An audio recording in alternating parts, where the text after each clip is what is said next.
దురాశ దుఃఖానికి చేటు. అనగనగా అడవిలో ఓ కప్ప హాయిగా జీవిస్తోంది. ఒక హంస దానికి పరిచయమైంది. కొద్ది రోజుల్లోనే అవి ప్రాణమిత్రులయ్యాయి. ఓ రోజు కప్ప కొలనులో తామరాకుపైన తేలుతూ హంస ఒడ్డున నిలబడి మాట్లాడుకుంటున్నాయి. ఈలోగా ఎట్నుంచొచ్చాడో ఓ వేటగాడు హంస మీదకు హఠాత్తుగా వల విసిరాడు. వలకు చిక్కిన హంస విలవిల్లాడింది. అది చూసి కప్పకు ఏం చెయ్యాలో తోచలేదు. వేటగాడా, దయచేసి తనను విడిచిపెట్టు అని ప్రాధేయపడింది. దీన్నమ్మితే బోలెడు డబ్బొస్తుంది, విడిచిపెట్టను అన్నాడు.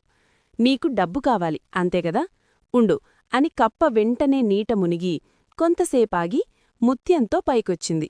దీన్ని తీసుకుని నా స్నేహితురాల్ని విడిచిపెట్టు అంది. వేటగాడు ముత్యం తీసుకుని హంసను వదిలిపెట్టాడు. ఇంటికెళ్ళాక అతను చెప్పినదంతా విన్న భార్య, ఆ కప్ప దగ్గర ఇంకొన్ని ముత్యాలుండి ఉంటాయి, వెళ్ళి అవన్నీ తెచ్చేయ్ అని చెప్పింది. దాంతో దురాశ కలిగిన వేటగాడు కప్ప దగ్గరికి వెళ్ళి, మర్యాదగా నీ కొలనులో ఉన్న ముత్యాలన్నీ నాకిచ్చేయ్, లేకపోతే హంసను తీసుకుపోతా అని బెదిరించాడు.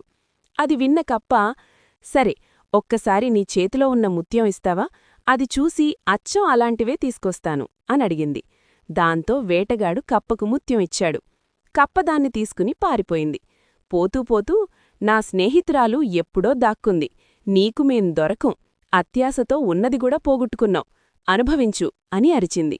అది విన్న వేటగాడు, అయ్యో ఎంత పనిచేశాను అని బాధపడ్డాడు. ఈ కథ మీకు నచ్చినట్లయితే దయచేసి లైక్ చేసి మీ అభిప్రాయాన్ని కామెంట్ చేసి మా ఛానల్ను సబ్స్క్రైబ్ చేయండి.